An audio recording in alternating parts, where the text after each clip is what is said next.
Hey guys, as some of you might have seen, my channel reached 1000 subscribers today, and I know I've been saying it a lot lately, but thank you for the amazing support that you've been giving me and my content, as this sort of reception was something I never thought I'd receive when I started this passion project of mine at the beginning of September. With this milestone, if there's any sort of content you want to see, like a Q&A or whatever, let me know down in the comments below, or on Twitter, at Wall Esports, where I'm starting to post a little more frequently, with rankings pictures and match predictions if I'm away and can't upload a video. So be sure to follow me there if you want to be up to date. That said, for today's video, I want to briefly go over the weekend's matches, discussing what happened before seeing how my predictions for these series fared, as well as the overall week. So let's get straight into the action, beginning with Saturday. The third day of Stage 3's opening week offered up 4 matches with some intrigue, but ultimately failed to live up to any competitive potential. It started with the Hangzhou Spark in their black and blue-pink highlight third kit, going up against the Philadelphia Fusion, and their black and white striped alternate jersey is probably my favourite aesthetically of the lot. This series would give us a good idea as to how strong both teams were in terms of overall balance of power, in terms of whether the Spark were as good as their end of Stage 2 run, and if Philly were finally showing some quality signs of life. It did not take long for us to find the answer though, as Hangzhou dominated the affair. Throughout the series, it wasn't as if the Fusion were completely terrible and rolled over, as especially on their defences, and within neutral teamfights, they were able to find some success and take some time off the clock. But this itself was limited, with their best display coming on Paris defense, where they almost full held the Spark.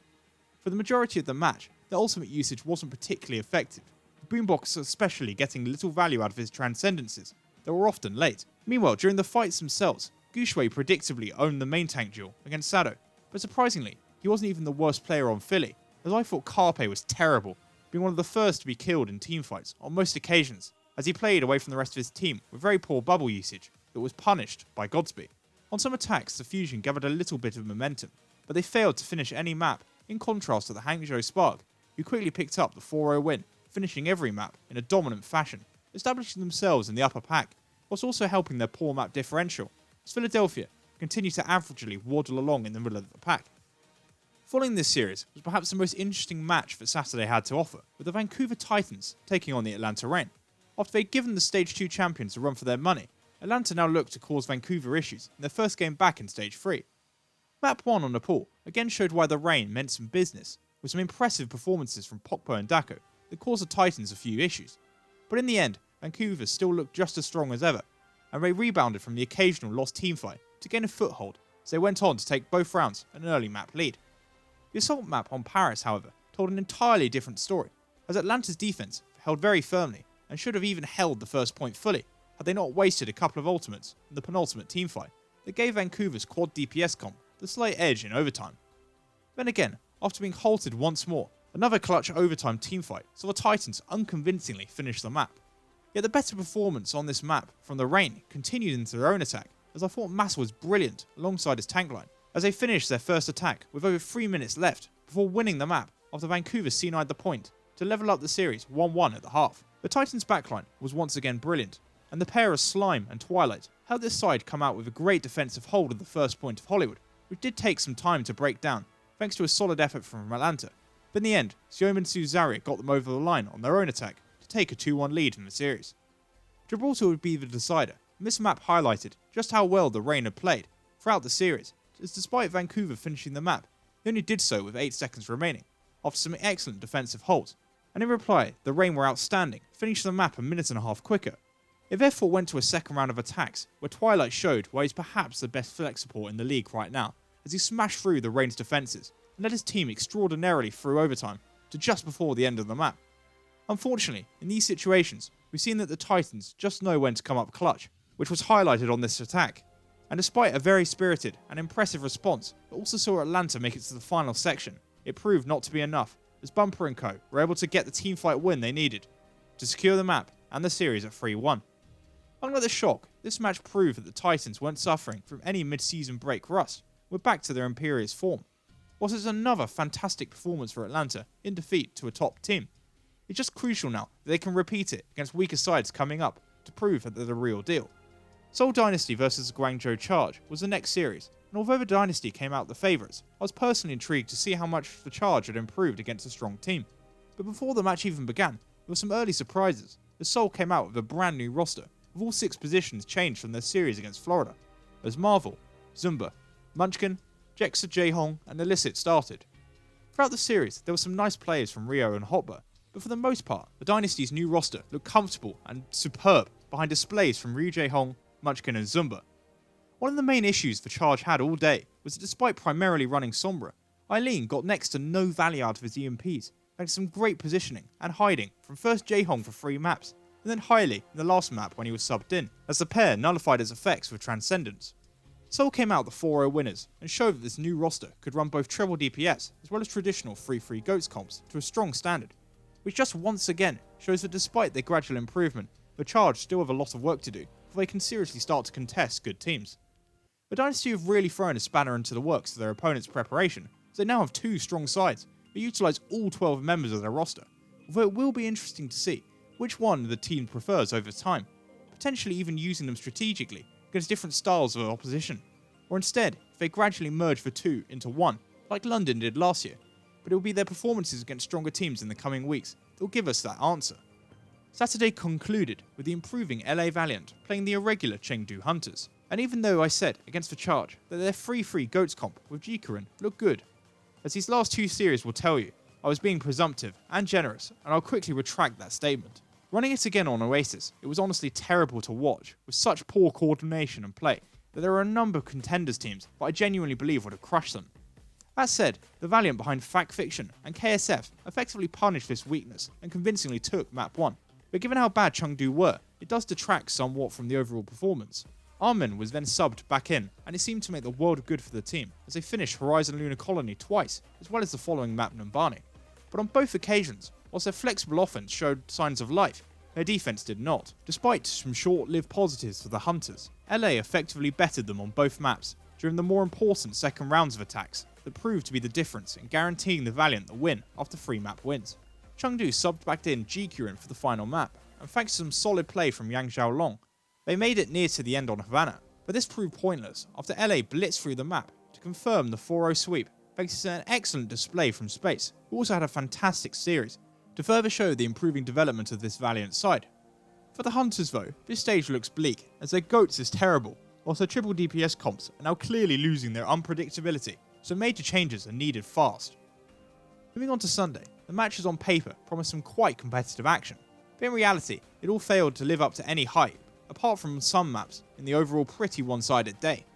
One such match of promise was the game of the week between the New York Excelsior and the London Spitfire, with both teams in the midst of opposite runs of form. Yet during the series, it appeared as if none of this matters, as London just looked off the pace compared to New York. Now from reading the comments on my last video, there does seem to be some disagreement as to Saviobi's actual level of play on Sombra, with some arguing that he looked great, and others saying that he wasn't. Now I think what this series showed is that although he isn't one of the best Sombras in the league, and has definitely had his hit or miss moments, he isn't terrible, and often is the catalyst that allows his team to find success, whether through crucial EMPs, or simply creating space, by how much attention he draws onto himself, even when dying. Regardless, despite their attacks not always being the most fluid, their defences were excellent, as London once again in the face of a stronger opponent, collapsed and crumbled under pressure.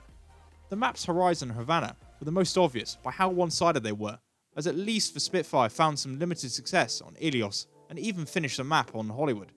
But it was poor ultimate usage that proved a thorn in their side throughout. The Excelsior ran out 4-0 winners, calming any nerves after their close escape with Houston, and it'll be interesting to see if they can improve and refine this Sombra GOATS comp that appears to be their preference moving forward. London meanwhile, again disappointed when playing a strong opponent, and I'll struggle to take them seriously if they can't at least improve their competitiveness against these sorts of teams in the future. Paris Eternal took on the Boston Uprising in the second game of Sunday, and in terms of non-stop aggressive offensive action, this series delivered. Paris were looking to build upon an impressive display against a Defiant, while Boston wished to find some stability with yet another change in the backline, with AimGod starting alongside Alamau. The first map Ilios, though, was perhaps the least competitive, as the Uprising dominated behind Fusions and AimGod as they quickly stormed to a 1-0 map lead. But this led into the second map Paris, where the momentum for Boston didn't stop as they rushed through to complete the map in just over 4 minutes. But this time, Paris responded on their home map with an equally impressive attack of their own, propelled by Gray and Daniel, who starred once more, as they had against Toronto, finishing exactly the same time as the Uprising. The teams then repeated this feat again, but Boston found themselves held up with no time left in their time bank. They eventually succumbed to the Eternals' extra attack, as they evened up the series at the break. The best defensive performance was found on Eichenwald, with both teams stalling each other across the map. But the last map had shown Paris growing into the series, with Finzi playing another good match, as the Eternal once more just held the edge and reached the target distance just before the end of the map to take a 2-1 lead into Gibraltar. The Uprising found themselves on the rope, and at first their response looked incredible, as with some great play from all three members of their tank line, they finished the map with an impressive minute and a half remaining. But just as they thought they had gained the upper hand, Paris, with Danier, Cruz and Gray, delivered a gut punch, extraordinarily racing through the map in an unstoppable fashion, with over 3 minutes left on the clock. This felt like the winning moment and knockout blow to Boston, who feebly were held before the first checkpoint of their second attack, as it was the same Paris trio who shone again in their march towards victory that was achieved, giving them a 3-1 win in the series, and extending this great stage start for a Paris side that will need to prove it's a real deal against stronger outfits, whilst Boston's decline continued as they begin to fall away alarmingly from the middle of the pack. Sunday concluded with two series that interestingly felt very similar to one another, despite the overall level of quality that was on offer, as the Washington Justice faced the Dallas Fuel, and the Vancouver Titans went up against the LA Gladiators. Both Dallas and Vancouver were favourites heading into these matches, and showed why initially with rather comfortable victories on the control maps, although not to count them out, at least both Washington and the Gladiators put up a fight. But the most competitive part of both of these series was on the Assault map, where first Washington, after 2 quick attacks on Volskaya, had earned themselves an extra attack as they held the Fuel to overtime, but the minute and a half of time back proved not to be enough as the map ended in a draw. LA meanwhile showed their prowess on Paris, and triple DPS comps once more, with Decay and Shaz standing out the most as they blitzed through the map in comparison to the Titans' slower push, and after holding them with ease, the Gladiators went on to win the map with 2 minutes remaining and tie the series. After the half-time break, however, the divides between the two teams started to separate and widen once more, with Dallas quickly finishing Eichenwald and holding off the Justice reply,